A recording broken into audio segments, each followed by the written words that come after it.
Welcome, and thank you for attending using cardiogenetics as a personalized tool to mitigate cardiovascular risk.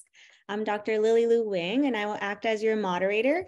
As moderator, I will respond to the live chat and Q&A throughout the presentation, and following the presentation, we'll have time for live Q&A as well.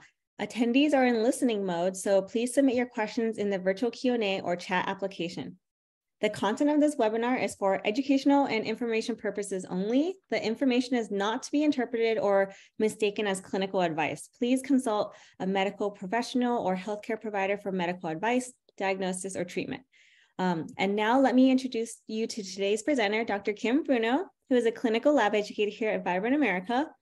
Dr. Kim Bruno received her doctorate in chiropractic medicine from National University of Health Sciences in Chicago and successfully completed the Certified Clinical Nutritionist Board examination.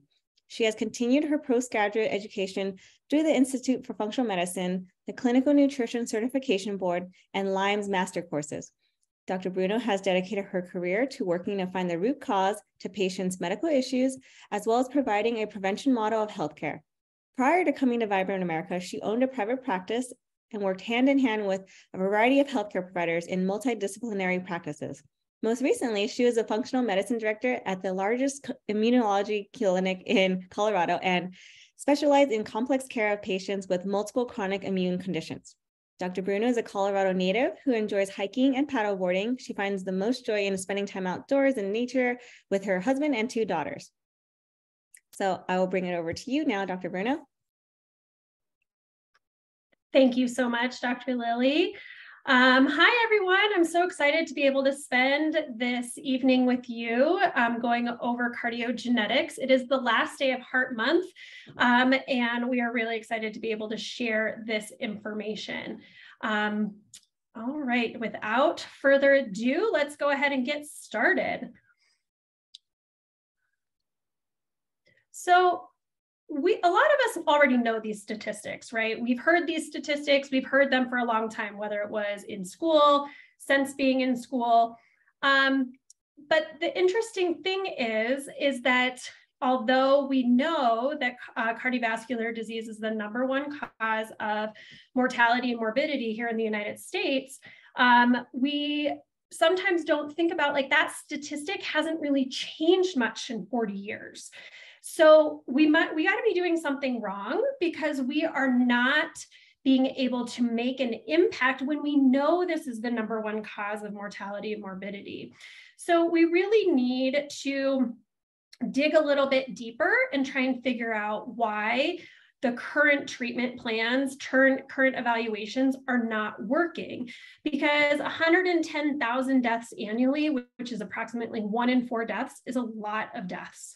And so we really need to be able to make a significant change in how we evaluate and treat our patients so that we can start to move the needle on this statistic. So we're going to talk about something called an evaluation and a treatment gap. So it is estimated that about 50% of patients who have some sort of cardiac event do not have the standard risk factors that are commonly described in the medical literature. So our top five current cardiovascular disease risk factors are hypertension, diabetes, dyslipidemia, smoking, and obesity. Now, 50% is one study. I've seen it as high as 80% of patients do not have these risk factors. If they don't have these risk factors, they may not be taking targeted steps to try and decrease their risk because they actually don't know they have a risk, okay? And so that leaves this big gap. So if we are constantly only paying attention to patients with these 5 risk factors, we may very well be missing a big percentage of the population. So within those 5 top risk factors, what we need to do is we need to look within them. So when I think about looking within the risk factors, it often tells me like the how somebody is there, okay? So maybe how did they get hypertension? How did their lipids get dysregulated? Why are they overweight? Those types of hows and whys is what we mean by like looking within the risk factors. And we may be able to gather some more information. And then if we pair that with utilizing epigenetics, nutrigenomics, nutrigenetics, to be able to see how those hows and whys are interplaying personally with a particular patient's genetic makeup, we can really make bigger strides at decreasing their overall risks. Just as a quick review, nutrigenomics is how what you eat affects how your genes behave. And nutrigenetics is how your genes affect how your body responds to food. Okay, so we are going to be talking more about the genes behavior or genes expression today. And then the nutrigenetics is some other panels like the NutriPro, which I've talked about before. So today we're going to be primarily talking about nutrigenomics and how it relates to cardiovascular disease. So looking within, looking for the how and the why, these are the top 25 modifiable risk factors. So we had those top 5 from the medical literature. Dr. Mark Houston has presented about top 25 modifiable risk factors. And as you can see, a lot of these fit into that how and why somebody may have one of those other 5. So are they overweight? Is it because they're sedentary? Is it because they have hypothyroidism? Is it because they have a big toxic burden? So you can see over here, if we look deeper into the hows or whys, with these modifiable risk factors, we may be able to get some more information. We also have a lot of these modifiable risk factors are modified based on the patient's genetics. So not everybody metabolizes or deals with inflammation the same way. We're going to talk about a gene later that has a lot to do with how they process inflammation. So if you have somebody who is processing inflammation in a poor manner, they may have more increased inflammatory markers, and therefore those things that may be of more significance for them. I highlighted here this chronic clinical and subclinical infections and heavy metals because I have 2 really great studies to show you how these 25 modifiable risk factors, how a couple of them really play out in the more current literature. So as far as environmental heavy metals or toxic metal contaminants, this is a meta-analysis article.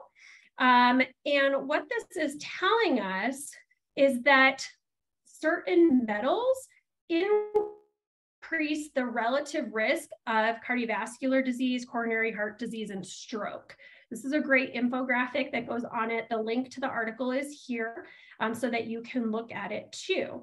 So these are things that maybe your traditional primary care or cardiologist is not looking at. What is your heavy metal levels? And so therefore not playing that into the role of your overall cardiovascular health. So same article there, here's our conclusions. So the exposure, particularly in this article, showed arsenic, lead, cadmium, and copper are associated with this increased cardiovascular disease rate. Paying attention to this and testing our patients for cardiovascular or for heavy metal exposures and other environmental exposures too, to be able to see how it is affecting their bodies and their cardiovascular disease risk. Now, this wouldn't be a great Dr. Bruno presentation if we didn't talk about some sort of infection, right? So those of you who've consulted with me know that I talk about infections and its role in cardiovascular disease or heart disease. So in this, what we're looking at is that the viruses may persist within the cardiac tissue after the infection. And it's always possible to have some reactivation in favorable conditions. So favorable conditions meaning that the person maybe gets an additional virus, or they have high amounts of stress, or they're missing sleep. anything in their system that's going to put their immune system at a disadvantage would be a favorable condition for a reactivation of a virus. And if that virus wasn't successfully eradicated and we're leading to this very low chronic level of low inflammation and immune system activation, we're going to lead to some sort of cardiopathology. So particularly this article was looking at parvovirus, cytomegalovirus, Epstein-Barr, HHV6, adenovirus, Coxsackie virus, but they also are more recently looking at the cardiovascular consequences of SARS-CoV-2 and its role in heart inflammation, cardiovascular inflammation. So these things need to be addressed when we are working up our patient and always going back to those 25 modifiable risk factors and what do you know within each of those. So as you can see, we take 5 to 25 and it could go out to 400 risk factors based on the digging deeper in how the circulatory system is responding. So those risk factors interplay or are intertwined with our patient's genetics. And this is really important for patients because we can't just make a blanket statement like everyone has to eat a certain way. Everyone has to eat the DASH diet. Well, not everyone has to eat the DASH diet, and the DASH diet is actually kind of difficult to stick to. So unless you have to, maybe a different diet plan is best for you. And a lot of that comes back to how are they processing their nutrients and how are those nutrients interplaying with their genes, or what we would call genetic expression, okay?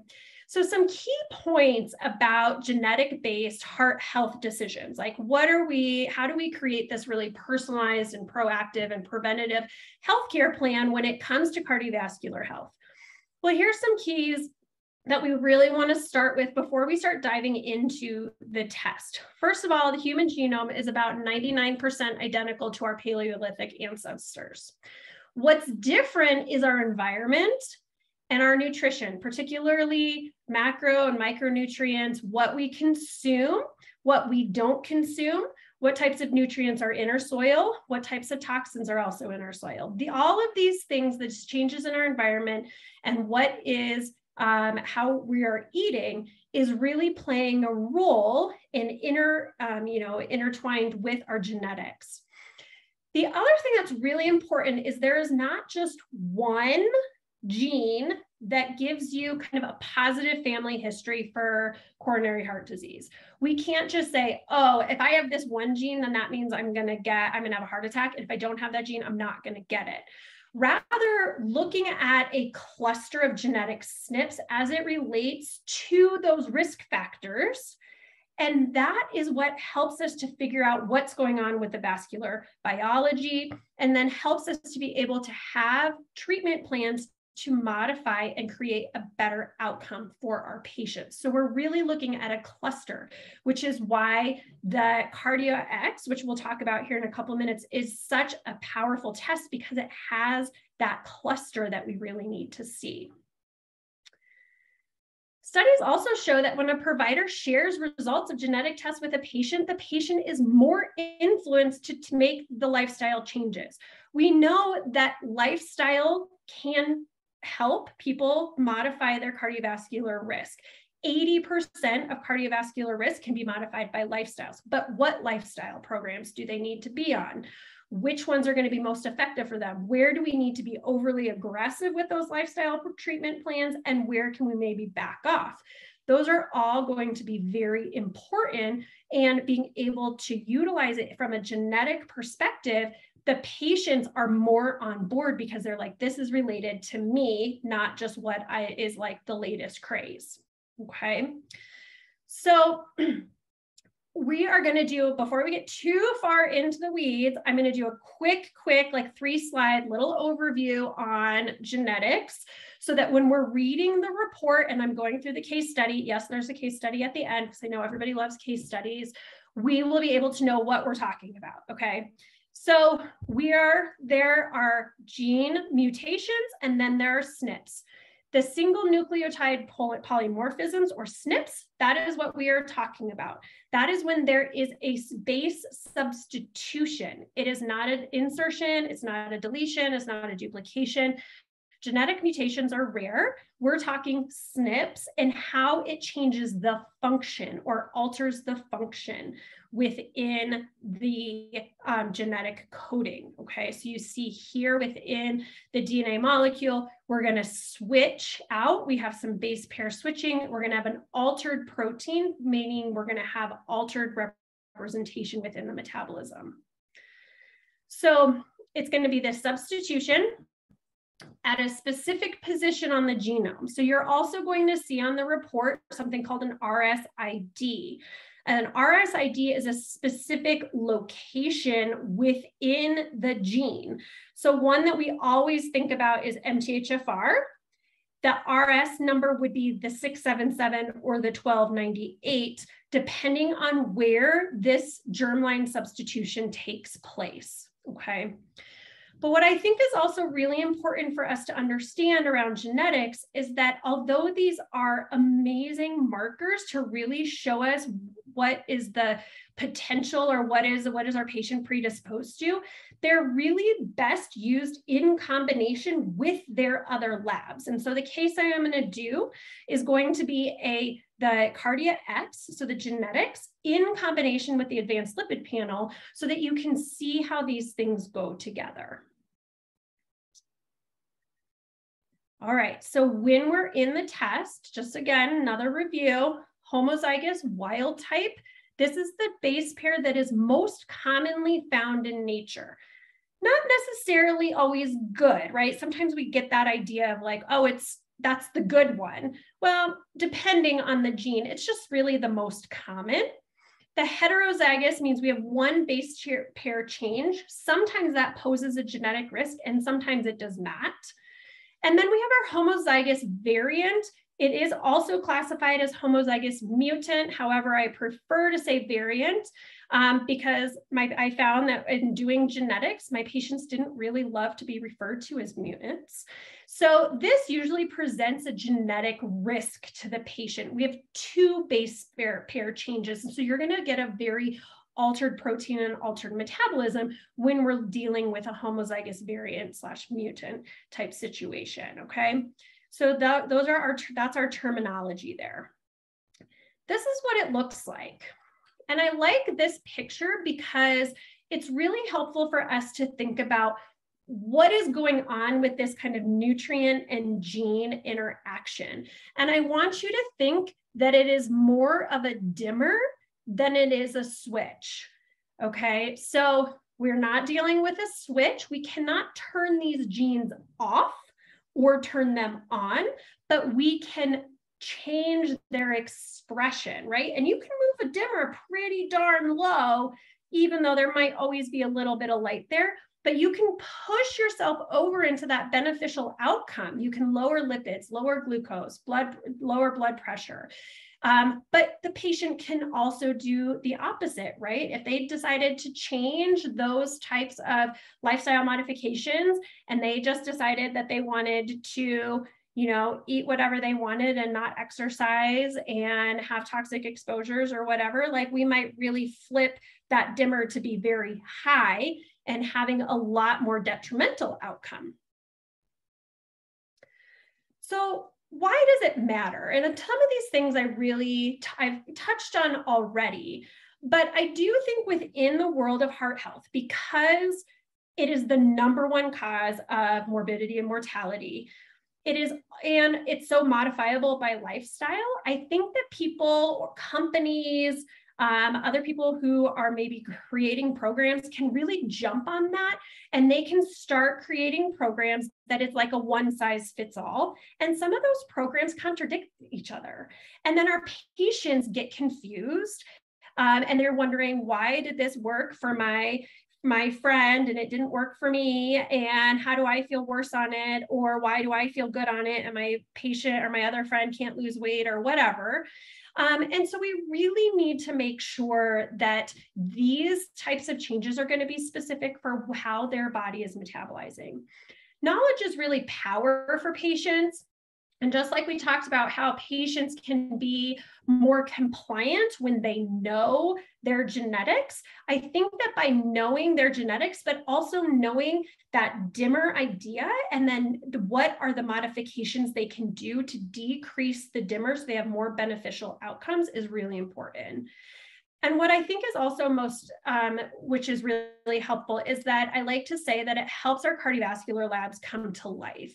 Because have you ever looked at traditional labs and you're looking at the lab and you're looking at the patient in front of you, and you're looking at the lab and you're looking at the patient in front of you, and you're like, this doesn't match.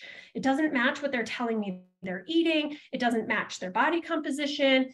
It doesn't match that they're telling me they're exercising. I am not seeing what's happening here. I have a little personal story about this, that many years ago in my early 30s, so we're not going to do the math on that, but it was a while ago. Before I knew about my genetics, I was working with a functional medicine doctor, and it was found that I had the beginning of fatty liver disease. And she was shocked. She was like, this doesn't make sense. You eat like the perfect nutritionist diet, you exercise, you don't drink alcohol. She even called the radiologist sitting right in front of me to go over the radiology report and said, like, are you sure? Because this does not match. Well, fast forward, I did get my genetics done, and we're going to talk about how there is a connection by one of the genes we're going to talk about today and non-alcoholic fatty liver, and what patients need to do about it. So it's helpful to really help bring those labs to life and help give our clinicians and our patients things that they can do to help drive their labs down. Okay. So who can benefit from this CardiaX that we're talking about? Well, I mean, the easy answer is anybody. Everybody's recommended for testing, right? And with this case we're going to do today, you're going to see why. However, if we're really talking more specifically, we do want to be screening patients who have a family history of heart disease, or maybe who have an unknown family history, somebody who maybe was adopted or didn't know their biological parents. If they have uncontrolled symptoms with their current treatment, so let's say they are under current treatment for hypertension or for dyslipidemia, and the needle is not moving, those traditional labs are not moving, then we need to dig deeper. If they have an early onset of cardiovascular symptoms with no known etiology, you need to look at their genetics. And obviously, if they just have some general curiosity, what I found when I started doing genetics in my own lab is that I would test maybe like mom or wife, and then next thing I know, her husband would be in, and then her parents would be in, and then like their neighbors would be in, because everybody all of a sudden became very curious on what their lab results said, and what does that mean, and what should I be doing? So those are going to be the people who can really benefit from the CardiaX. Generally, we have 22 different analytes in 4 SNP categories. So remember how I mentioned that we are not looking for one gene that is responsible for cardiovascular disease and family history, but rather this cluster as they relate to those modifiable risk factors that we talked about. So the 4 categories that we have are hypertension, dyslipidemia and metabolic disease, advanced predictive markers, that has a lot to do with like inflammation and processing of inflammation, and then detoxification and methylation. Dr. Mark Houston helped develop this panel, and he really handpicked these 22 SNPs, these 22 analytes. So he made sure to pick SNPs that had applicable lifestyle modifications. Nobody wants to pick a SNP, or no one wants to find out they have a SNP if there's nothing they can do about it. If it's like, well, too bad, we just have that and that's all there is. But if we can show patients that there is a SNP, but there's a light dimmer, it's a gloom and doom, it's not a switch, it's a dimmer, then it helps to give them back the power to be able to control the destiny of their cardiovascular health. Okay. All right.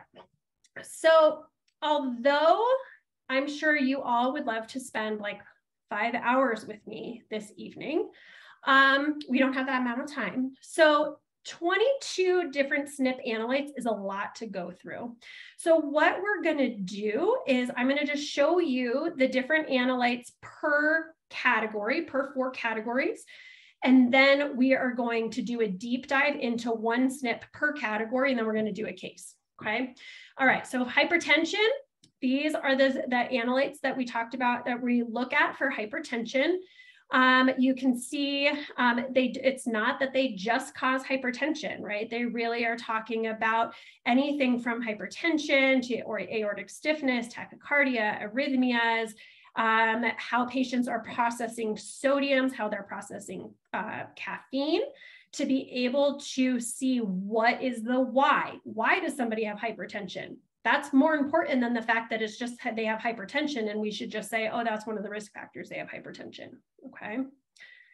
Dyslipidemia and metabolic disease. So we will be talking about the ApoE gene here in a little bit. Those advanced predictive markers. So as I mentioned before, a lot of them have to do with inflammation or maybe vasoconstriction, things that are really going to help to give us some idea on why somebody might be having angina or why somebody might have high inflammatory markers based on what their genetics are saying. And then their detoxification and methylation. Detoxification and methylation are highly intertwined with cardiovascular health because our vessels are extremely sensitive to oxidative stress. So if the patient can't detoxify, if they are getting buildups in their system, the likelihood that they are going to have increased oxidative stress and free radical damage is high. So these genes have to do with that. And again, how they then interplay with maybe the study we saw earlier in the patient's representation with heavy metals or maybe environmental toxins. Okay, so again, those are our categories we're going to look at. I am going to go through what is the SNP, the metabolic pathway that it is associated with, or really what does it do? How does it affect the cardiovascular system? We're going to talk about those risk associations with the polymorphism, whether it's through the heterozygous or whether it's through the homozygous variant, which is going to be causing it. And then we're going to be giving some clinical recommendations. We're going to kind of zip through this so I can get through that case because, as you and I both know, we all are clinicians, so we love the cases. So our SNP spotlight, we are really going to be talking about the heart attack gene. So the heart attack gene is 9p21. It was discovered in 2007, and it really was named to be kind of revolutionary in the world of cardiovascular health. Now, although this one is called the heart attack gene, remember, it's not the single gene that is the end all and be all. However, it is associated with so many risk factors over here that you can see why it really relates to overall risk for MIs. Okay, so a heterozygous risk for the coronary heart disease and MI is going to increase by about 50% if they are heterozygote. And if they're homozygote variant, so that's the mutant one, right? Then that is going to increase by approximately 100%. Now I know that sounds, 100% is 100%. That's what they're saying in the literature. But again, this is in combination with everything else. So this gene is involved in kind of the regulation of inflammation. And because inflammation is really at the core of cardiovascular disease, that's why it relates so high. So if the patient cannot process out their inflammation and they have this homozygous variant, we are going to be in a situation where they can have thrombosis and plaque rupture and coronary heart disease and MI and all of the different things that come with it. And if you start to get a list like this, we can see why it's kind of coined the heart attack gene. Okay. Now, if a patient gets this gene, and we have 4 different RS numbers that we look at because there's a lot of different variations within the gene, the 9p21. So we do look at all of them. So if the patient has an increased risk based on their genetics, they are absolutely going to want to know, what can I do? They don't want to just sit around and say, well, I have 100% chance of getting a heart attack, so I'm just going to sit here and do this, right? We want to be able to tell them how do they modify it. This is one of our studies that we have here. And it really talks about the diet score, particularly having to do with raw fruits and vegetables, okay? So the patients who in this study who did not consume as many fruits and vegetables had an increased risk, a twofold increased risk of MI, versus the patients who ate an abundance of fruits and vegetables who decreased their risk, okay? Now, when we say an abundance, the study is looking at about 12 servings a day of fruits and vegetables. I say to my patients, it has to be twice as many vegetables to fruit because of the glycemic indexing and how we look at it there. So they can't just eat a huge bowl full of cherries and bowl full of grapes. They do need to make sure that they are getting mostly vegetables, and it has to be at least 12 servings. And that's a pretty hefty order. But if somebody has this gene, that's what they need to do. They need to be very aggressive about it. So here's the therapeutic lifestyle management. So one, we need to be extremely aggressive and evaluate all sources of inflammation.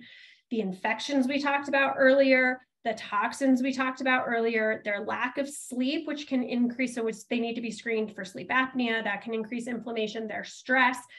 Pretty much anything you can think of that might have to do with inflammation, I would go through those 25 modifiable risk factors and I would check off and see where we're at and making sure we're addressing all of them. They need to be consuming at least 12 servings of veggies and fruit, twice as many veggies to fruit.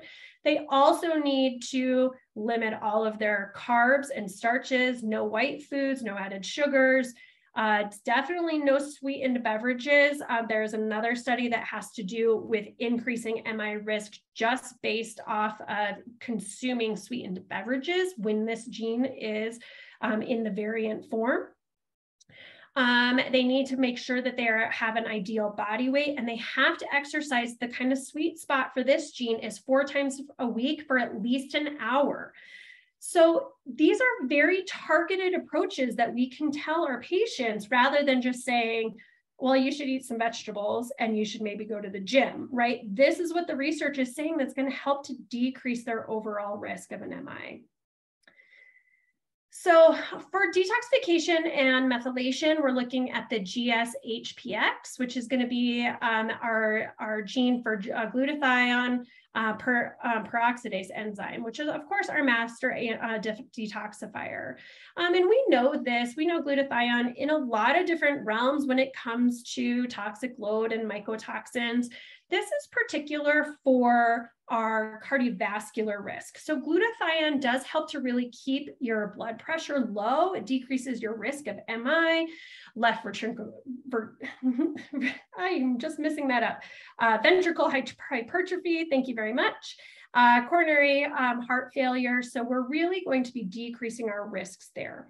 So when you have either heterozygous SNP here, so one base change, or one base substitution, or you have your homozygous variant, so the two, you're going to have a decreased enzyme activity, which means the patients can't detoxify as well. And all of those things that glutathione helps with, they all start to come up, right? So now they have increased hypertension, increased chances of MI, increased chances of coronary cardiovascular disease.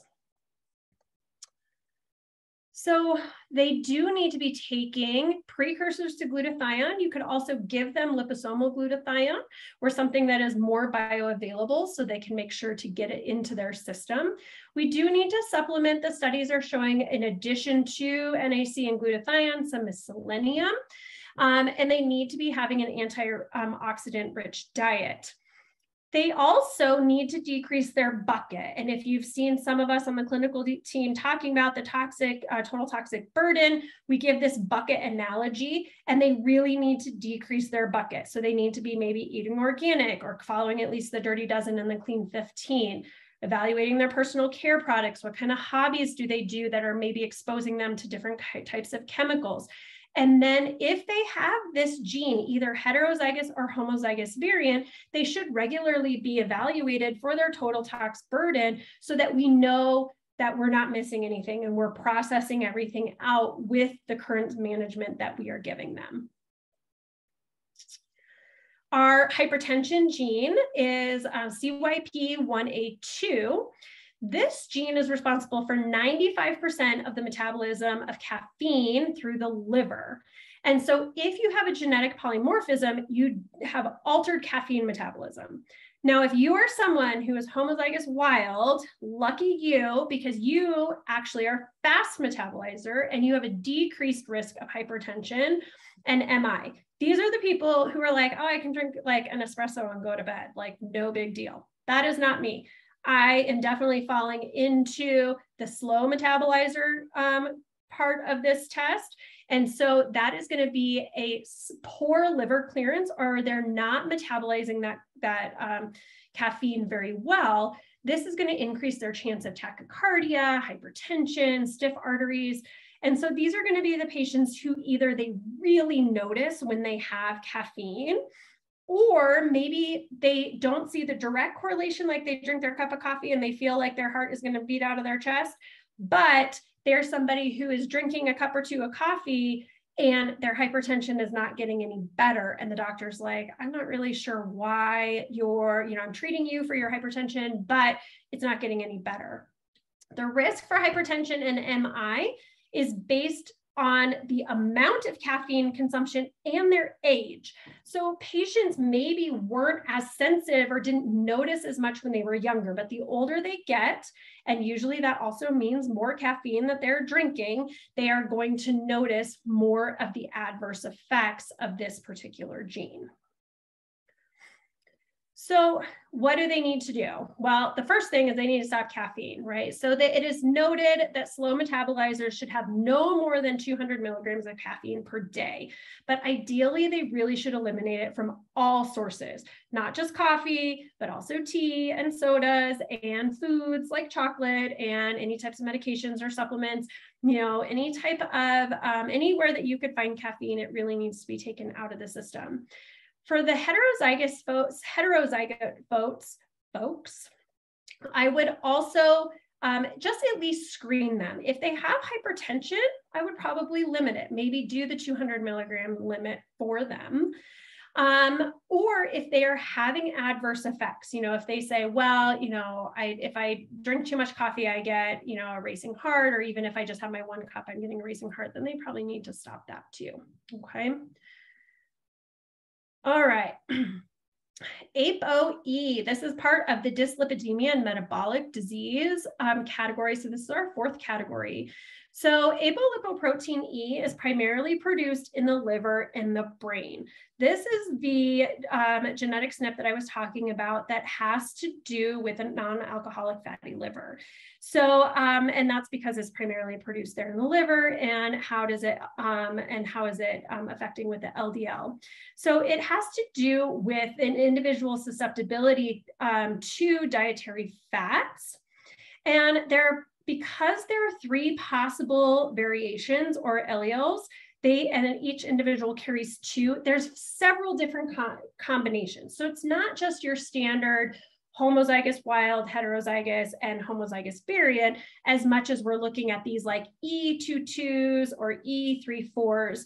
And the patients who carry the biggest risk are the ones that have the 4s, okay? So we have anybody who is gonna be here with a 3-4, a 4-4 is the highest risk, and then your 2-4 here is going to be looking at the patients who are gonna be carrying the risk that we're just gonna talk about. So that ApoE4 alleles, those are about 25% of the population. We're gonna be associated with increased in cholesterol, dietary fat absorption rates, high serum LDL, delayed clearance. Smoking and alcohol pose an increased risk for cardiovascular disease with these patients. And it's kind of a double whammy. So in addition to them not being able to clear these dietary fats and having this increased chance of dyslipidemia, it also reduces their ability to repair the vascular endothelium. And that's because it decreases the production of nitric oxide. And so you've got really two aspects that are going on here with the patients who have the 4 allele. So overall, between those two, you're going to have this increased risk for cardiovascular disease and MI, as well as a non-alcoholic fatty liver. But it also is going to have increased risk for dementia and Alzheimer's, and that's because of its interplay with what's going on in the brain, which we will just save that for another day. But it's important to know about because sometimes you can run a test like a CardiaX, but you can get information about other systems in the body as well. So this is a great article about ApoE genotypes and their response to omega-3 fatty acids. So this was a 6-week trial. Patients were doing 5 grams of fish oil supplementation per day. You can see the breakdown of your EPA and DHA. And it was associated with decreased plasma triglyceride levels, decreased C-reactive proteins, their total cholesterol, their LDL cholesterol that's calculated, their ApoB levels, all were decreased, especially in the ApoE4 alleles. And we saw some intermediate lowering also with those ApoE3s. So this is a helpful piece of information that when a patient comes back with an ApoE4, that we can say, okay, we also need some pretty high doses of fish oils, and we need to evaluate your omega-3 status by doing an omega-3 index test so that we can make sure that we're supplementing appropriately. So for those ApoE4 alleles, we are definitely going to increase their omega-3s. As we talked about, we're going to evaluate and monitor their current levels and supplement accordingly. We're going to make sure that we're decreasing their trans fats, refined oils. Remember, they're not clearing oils very well. So conventional saturated fats and trans fats, we really need to decrease. They're also going to be more susceptible to alcohol and smoking, so they need to be taking those away, helping with fiber. That's going to help them clear some of that cholesterol out of the GI system. The other thing is that the ApoE4s, they're not as, their dyslipidemia doesn't respond to statin therapy as well as somebody else. So if statin therapy is warranted, or if the provider does really want to use a statin, it's going to need to be in combination with other lipid lowering agents in order to get some adequate effectiveness of the statins, because they don't necessarily work the same way as somebody who maybe doesn't have that E4 allele. So I know what you're thinking at this point. You're like, well, that's a lot of information. And that was only 4 SNPs, and we have 22 SNPs. So what do I do? Well, the clinical team and our lovely marketing team has come up with this quick guide for interpreting all of the markers. And this is hot off the presses. It's beautiful. It is in the portal, and definitely download this. You will see for every single SNP, it's in its category. Okay, so they'll list the category over to the side. They're going to list the gene. We're going to talk about what is it? What does it do? What is the metabolic consequence of this gene? It's going to talk about the risk associations with the polymorphism and the variation. And then it's going to give you that clinical recommendations. This is an amazing tool. So make sure that you have this handy. But now when we get into the case, you're also going to see how user-friendly this panel is and how the report comes back with all of the information that you need as well, okay? All right, so without further ado, who wants a case? And I wish I could see you all, but yes, we're gonna go through a case. So this is gonna be going through the CardiaX with the advanced lipid panel, and this is our patient Stan, all right? I love to make sure that we have a visual of our patients, right? We wanna know who this patient is. So this is Stan. He is a 35-year-old male. He has moderate activity, standard American diet, moderate amount of stress, and has some general fatigue, especially in the afternoon, maybe drinks some coffee in the afternoon, but then he has some trouble sleeping. He does have a family history of cardiovascular disease on both sides of his family. However, he really dismisses them. He says, oh, they were smokers, they were drinkers. It was all because of that. It wasn't because there is any type of genetic link here. So he's really declined any type of connection that this might be something that relates to him. He currently has no cardiovascular symptoms. He has no complaints. And honestly, he showed up at my office because his wife said, you need some blood work. You have a family history and you need some blood work. So how many times, I mean, like, raise your hand, how many patients have we all seen, like the wife or somebody else brings them in and says, please just do a workup, okay? So upon exam, his blood pressure was slightly elevated, right? 125 over 90. His resting heart rate was 75. He had a slightly elevated BMI, so he was put in the overweight category. He was otherwise healthy, all right? Any other traditional doctor might just maybe they don't even run a lab panel, but maybe they do run just some basic cholesterol, okay? Just like a basic lipid panel. This right off the bat, I'm already looking and being like, all right, so we got a high total, high LDL, low HDL, high ratios, high triglycerides. This may be all he would normally get. Now, when we look at our advanced lipid panel, the benefit is that we get to see so much more, and then we can compare it to the genetics. So here we test the apolipoproteins. So we have ApoA1, ApoB. And so your ApoA1 is attached to every HDL particle, and your ApoB is attached to every LDL particle. So whether we don't necessarily have particle numbers, but we do know by looking at ApoA1 and ApoB, we're looking at all of the particles of HDL versus LDL. And then we go ahead and we can look at that ratio. So the ratio of ApoB to ApoA1 is much better than traditional cholesterol measures for MI and stroke. So a 3-fold increase in MI and stroke when this is elevated. Whoa, look at Stan's. Stan's is extremely elevated. So we are already concerned here, but we don't know why. He's like, I don't know, I'm just kind of doing my thing and going to work, and I exercise sometimes, and I, eat what everybody else is eating. So what else is going on? So also in the advanced lipid panel, we have some of these other markers. So the PLAC marker is indicative of unstable plaque, right? Look at this, 292. Homocysteine, that's going to be related to this MTHFR gene mutation. This is going to interfere with nitric oxide production. And this is something that can cause arterial wall damage, contribute to blood clots, heart attack, and stroke risk. His hsCRP is extremely elevated. This is general inflammation though, so we know that something is triggering off inflammation in his system. Oxidized LDL, that's the only thing that's within a normal limits for him. And then his MPO, which is a white blood cell derived inflammatory enzyme. It really is going to be indicative of inflammation or damage of the arterial wall. This can also lead to cardiovascular disease and clot rupture. So we have unstable plaque, we have chance of clot rupture, we have high amounts of inflammation.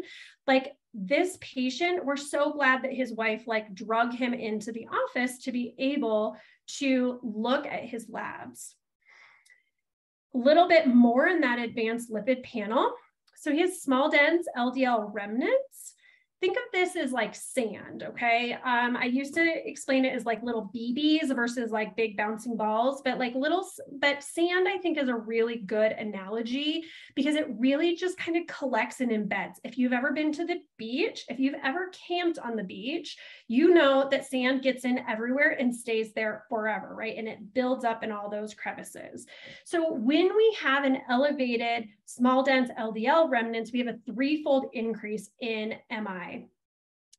And then we also have Lp(a). This has to do with clotting factor, right? So we have this apolipoprotein, which is attached to that LDL molecule. and it's going to have a molecule that behaves more like clotting factor. So it's going to increase his MI and stroke. This one does tend to be genetically determined, not necessarily with the SNPs we're talking about today, but more of an epigenetic type determination. And lucky for him, his is within the control limit, but that's really all he's got going for him in this advanced lipid panel. The last thing that we have on his advanced lipid panel is this NT-proBNP. Now this has to do with this is a protein that is released when the heart is stretched. Now the heart is stretched for various different reasons, right? It's under a lot of stress, physiological stress. There's some theories that psychological stress or emotional stress can also cause this undue stretching on the heart. One of our clinical team members who does a lot with the advanced lipid panel says she saw this a lot in women, particularly kind of through the pandemic because of the amount of stress that everybody was under. Okay, so why, right? Like if this, I'm looking at those labs and I'm looking at Stan's face and I'm wondering why, like, why does he have these things are so out of range, all right? So that's why we need to look at his genetics and figure out what is going on for Stan, because this really could save his life. Okay, so first of all, look at the detail on this report. You do not need to be a geneticist. You do not need to know everything. What we are going to tell you is what is the gene? What is the result? What is it a risk of? And what are your risk mitigation choices? If you have this information, in addition to that interpretive guide that I gave you, that's even a little bit more expanded than this, you are going to have all of the information that you can provide to your patient. So little information over here about the genes that is showing up for Stan. The biggest one as it relates to those panels that we were looking at, or the advanced lipid panel, is really this regulation of inflammation. So this is really connected to Stan's extremely dysregulated inflammatory panel, and the fact that he is at an extremely high risk for MI and stroke because of what's going on with inflammation in his system. When we come down and we see some of his other genes, he also has the ApoC3, which is different than the ApoE that we talked about earlier. But this one has to do with triglyceride particles. And so this is going to be one of the reasons that Stan is going to have elevated triglycerides and dyslipidemia. And what we need to do is we need to work with, again, some of the same things that we talked about for the other ApoE, is going to be omega-3 supplementation and working on fibers and other types of medications and foods to be able to decrease and help with that dyslipidemia. He does have the CYP1A2, and he is homozygous mutant for that. He needs to cut out all of his coffee. Even if he's tired in the afternoon, it's probably why he's not sleeping, and that's a feed-forward mechanism, because if he's not sleeping, then he is increasing his stress, and he is going to be able to also increase his inflammation. So we really need him to decrease. He's a slow metabolizer. He has his homozygous mutant 677. And so that's also going to increase, though that's what's related to his homocysteine levels. That's going to increase his overall risk of cardiovascular disease. And he is also an ApoE3/4.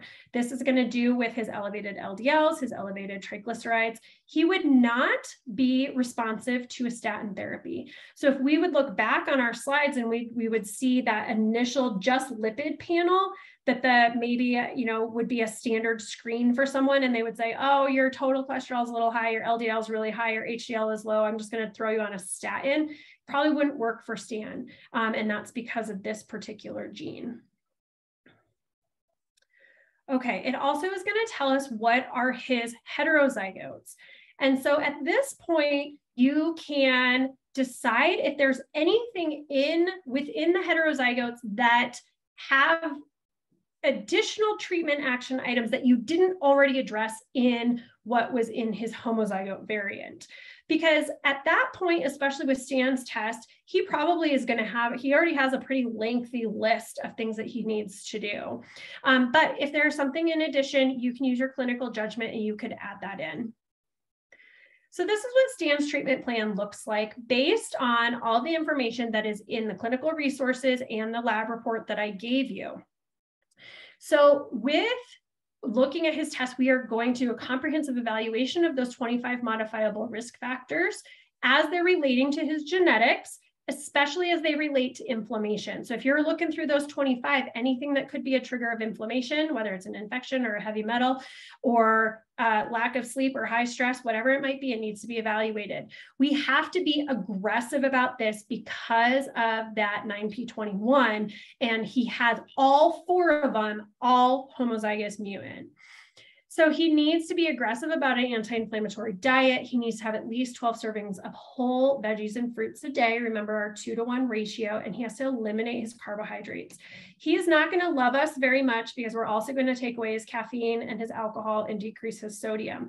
However, we need to explain to him the high need for him to be compliant because of his labs, his actual like advanced lipid markers, but because of the genes that are related to him.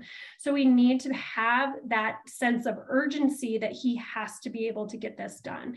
We need to evaluate his omega-3 index, and we're going to be supplementing up to about 5 grams per day and continue to monitor his omega-3s and his omega-3 index to be able to get those into an optimal range. He has to exercise 4 times a week, at least for 60 minutes.